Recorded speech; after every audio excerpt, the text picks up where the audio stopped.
Alors les amis, welcome back. Je sais que ça fait un bail, mais vous savez, euh, on peut partir, mais on peut jamais disparaître. Alors, n'oubliez pas de vous abonner et activer la cloche de notification, très très important. Alors, tu viens d'arriver aux États-Unis où tu comptes bientôt débarquer. Attends, laisse-moi te dire 11 choses que j'aurais aimé savoir en arrivant ici là. Ça m'aurait sauvé tellement de temps et d'efforts.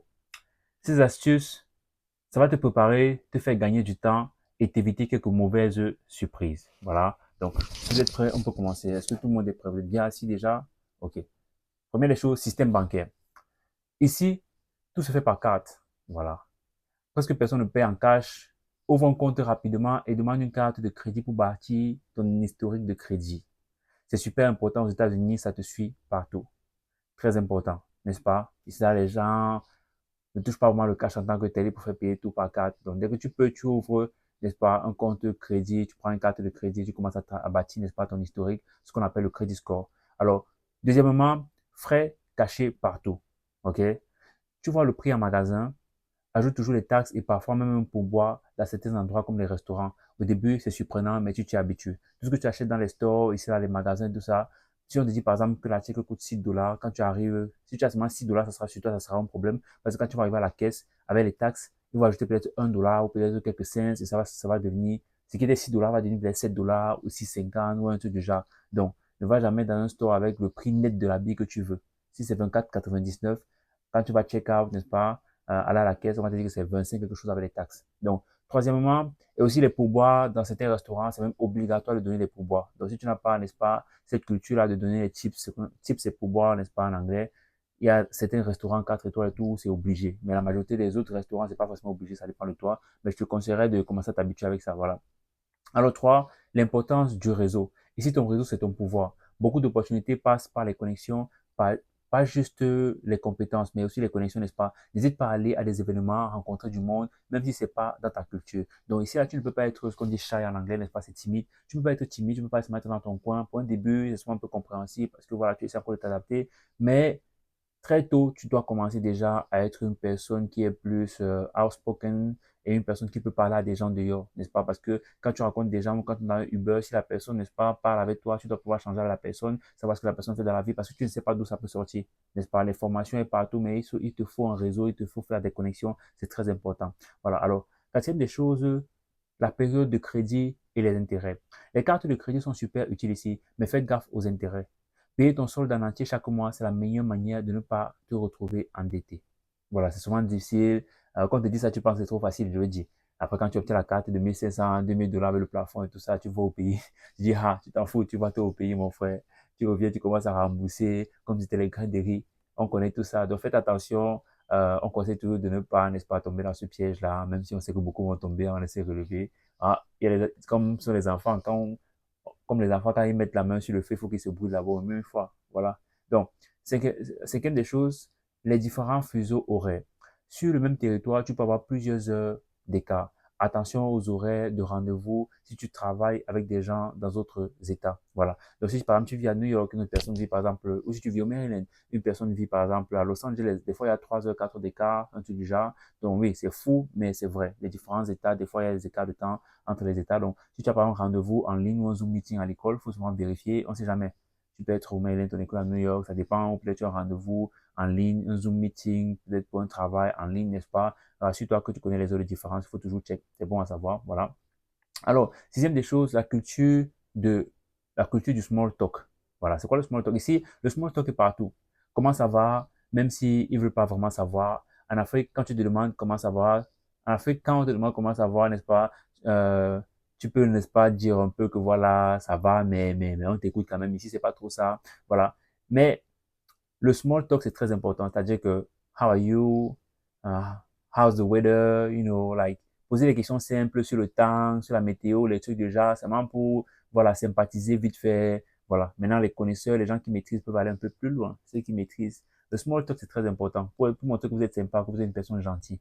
Maintenant, si vous êtes une personne qui est smooth, qui a du flow, vous pouvez savoir comment tourner le small talk en peut-être en opportunité ou peut-être en drague ou un truc du genre. Voilà. Donc, et je vais vous donner un petit conseil. Si vous voulez tourner le small talk en drague et tout, commencez avec des questions, mais après, agencez avec des questions qui tendent un peu, pas trop personnelles, mais un peu personnelles, n'est-ce pas? Vous pouvez par exemple poser une question sur où est-ce que la personne a fréquenté. Tout dépend du milieu là où vous êtes. Vous pouvez trouver, n'est-ce pas, un alibi pour poser une certaine question et à partir de là, vous continuez à entrer, vous poussez, vous poussez, vous poussez, vous poussez, vous poussez, vous poussez. Si la personne répond en souriant, en riant, la personne elle est drôle. C'est vrai que les gens sont hypocrites ici là, mais la majeure partie du temps, vous pouvez quand même sentir si la personne est quand même un peu, si vous êtes vraiment drôle, si vous faites vraiment rire la personne. Si c'est le cas, continuez, poussez ses mains. Voilà.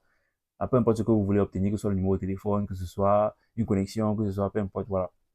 Alors, septième des choses, les applications pratiques. Tu vas vivre avec ton téléphone, alors télécharge des applications pour tout.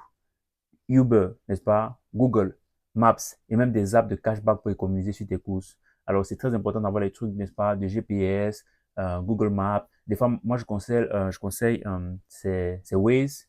Voilà. Vous pouvez commencer avec Google Maps ou Apple Maps et tout ça, mais Waze, c'est mon coup de cœur dernièrement, ok? Donc, allez chercher Waze, l'application aussi de GPS et tout, je trouve que c'est aussi bien, voilà. Donc, votre téléphone sera presque votre tout. Parce que là, tu auras toutes les applications, là, tu auras besoin de ça dans ton compte. Même tes applications bancaires, ça sera dans ton téléphone. Voilà. Alors, huitième des choses, le système de santé, avoir une assurance. Ici, se soigner coûte très cher. Une assurance santé, c'est pas un luxe, n'est-ce pas? C'est une nécessité. Vérifie bien ce que couvre ton assurance pour éviter les mauvaises surprises. Alors, des fois, quand vous arrivez, il y a des trucs comme les Medicare, des trucs comme ça. Là, je ne vais pas dans les détails, mais si vous faites des recherches, vous avez même droit à certaines assurances pour un début et tout ça, assurance santé, n'est-ce pas? Parce que c'est compliqué d'aller à l'hôpital ici là sans assurance. C'est très compliqué. Alors, neuvième des choses, la mentalité de l'indépendance. Ici, même en famille, chacun vit sa vie. Ne sois pas surpris si on te laisse te débrouiller. Voilà. Ça, c'est quelque chose qui va frapper beaucoup de personnes. C'est que même en famille, bon, à toute règle, n'est-ce pas, il y a une exception, il y a des familles qui se soutiennent encore fort et tout là, mais la plupart du temps, quand tu vas arriver ici, tu vas respecter, plus personne ne va te donner d'argent, plus personne ne va, non, non. Plus personne, à part l'aide ou un truc du genre, les gens aussi vont te donner l'aide en t'utilisant et tout ça, c'est compliqué. C'est un jeu, si tu viens gentil, tu vas finir peut-être méchant parce que c'est compliqué tout ça. Tu vois un peu. Mais ici, là, l'indépendance, gars, tu dois vite comprendre que tu dois te débrouiller, tu dois te sauver parce que personne ne va te sauver. Voilà. Alors, dixième chose, les opportunités de formation et de carrière. Tu as accès à plein de formations, même en ligne. N'hésite pas à en profiter pour booster ton CV. Les Américains aiment voir que tu prends des initiatives pour progresser. Alors, n'attends pas juste toujours l'école. J'aime, n'est-ce pas, ce point parce que, et je tenais vraiment à le mentionner dans cette liste de 11 trucs à savoir.